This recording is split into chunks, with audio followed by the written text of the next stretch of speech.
আমাদের সায়নী দিদি বলেছে যে যতই নাড়ো কলকাঠি আবারও 2026-এ ভাই নবান্নে যাবে হাওয়াই চটি। তো চলো আগে সায়নী দিদির কথাগুলো শুনিয়ে দিই। যতই নাড়ো কলকাঠি 2026-এ নবান্ন যাবে আবার হাওয়াই চটি। শুনলে তো, আমাদের সায়নী দিদি বলেছে যে যতই নাড়ো কলকাঠি 2026-এ আবারও নবান্নে যাবে হাওয়াই চটি। আমি জানি এটা যাবে, কেননা সায়নী দিদি আছে, হাওয়াই চটির টিমে সায়নী দিদি রয়েছে। লাগাও সায়নী, সবাই লাগাবে সায়নী, কিচ্ছু করার নেই, সবাই লাগাবে। ভাই লাগায় সায়নী এই ধরনের কথা বলে কিভাবে? এই ধরনের কথা বলে কিভাবে? এখনো একসেপ্ট করে যে ভাই পশ্চিমবাংলার মানুষ হাওয়াই চটিকে আবার নবান্ন দেবে? কোনোদিন না, অসম্ভব। সায়নী দিদি, আমি একটা কথা বলছি তোমাকে, যে ভাই পশ্চিমবাংলার যে অবস্থা তোমরা করে রেখেছো, সায়নী ম্যাডাম, পশ্চিমবাংলার যে অবস্থা তোমরা করে রেখেছো, তাতে অসম্ভব, ইম্পসিবল যে 2026-এ তোমরা আবার নবান্ন পাবে। নবান্ন পাবে, জয় শ্রীরাম, জয় শ্রীরাম, নবান্ন পাবে কনফার্ম। আর এটা পশ্চিমবাংলার লোক ভালোভাবেই জানে, সবাই জানে, কনফার্ম।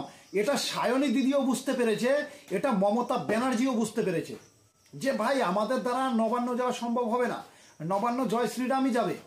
কিন্তু এখন সায়নী দিদি ডায়লগ মারাচ্ছে, ক্লিয়ার কথা, যে ডায়লগ না মারালে আর কাজ হবে না। কেননা আমরা যে কাজটা করে রেখেছি মুর্শিদাবাদ, ধুলিয়ান, মালদায় যে কাজগুলো করে রেখেছি, বিএসএফকে পশ্চিমবাংলায় জায়গা দিচ্ছিল না। বিএসএফ বাংলাদেশকে আটকানোর জন্য যে জায়গার প্রয়োজন ছিল বিএসএফ এর 520 কিলোমিটার, সেই জায়গাটা পশ্চিমবাংলায় মমতা ব্যানার্জি দিচ্ছিল না। যে বিএসএফকে আমি বসতে দেবো না, বাংলাদেশের মানুষ আসুক, অসুবিধা নাই, কোনো কাটা তারের বেড়া দেওয়া হবে না, কোনো কাটা তারের বেড়া দেওয়াই হবে না, বাংলাদেশের মানুষ আসুক, এসে পশ্চিমবাংলায় কাজ করুক। মানে এমন এমন কথা বলেছে, ঘাটাল মাস্টার প্ল্যান রয়েছে তার সাথে। হবে না, এইসব জিনিস সম্ভব না।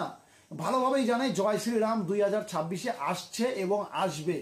আর সায়নী দিদি, আমি তোমাকে একটা কথা বলে দিই, ওই যে লাগাও সায়নী, শিবলিঙ্গ, আমাদের ভগবান মহাদেব তার শিবলিঙ্গকে অপমান করেছে সায়নী, তারপরেও কিভাবে পশ্চিমবাংলার মানুষ তাকে ভোট দেয়, কতটা নির্লজ্জ পশ্চিমবাংলার মানুষ, যে তারপরেও হাওয়াই চটিকেই সম্মান দেয়, যে বাংলা নিজের মেয়েকেই চায়। আরে ভাই, শতাব্দী রায় বলছে যে ভগবান রাম বিপিএল, ভগবান শ্রীকৃষ্ণ হলো গণতান্ত্রিক, ভগবান শ্রীকৃষ্ণকে আমি মানি না, এটা বলছে নচিকেতা। তারপরেও পশ্চিমবাংলার হিন্দুরা, কি বলবো ভাই, মানে এখানে আর কিছু বলার নেই। হিন্দুদের আমি আর কি বলতে পারি, আমি একজন হিন্দু, হিন্দুদের কি বলবো? তবুও হিন্দুরা জাগবে না। হিন্দুদের কথা হলো, আমাদের কাছে আগে রাজনীতি, আমাদের কাছে আগে দিদি, আমাদের কাছে আগে ভাতা, লক্ষ্মীর ভান্ডার,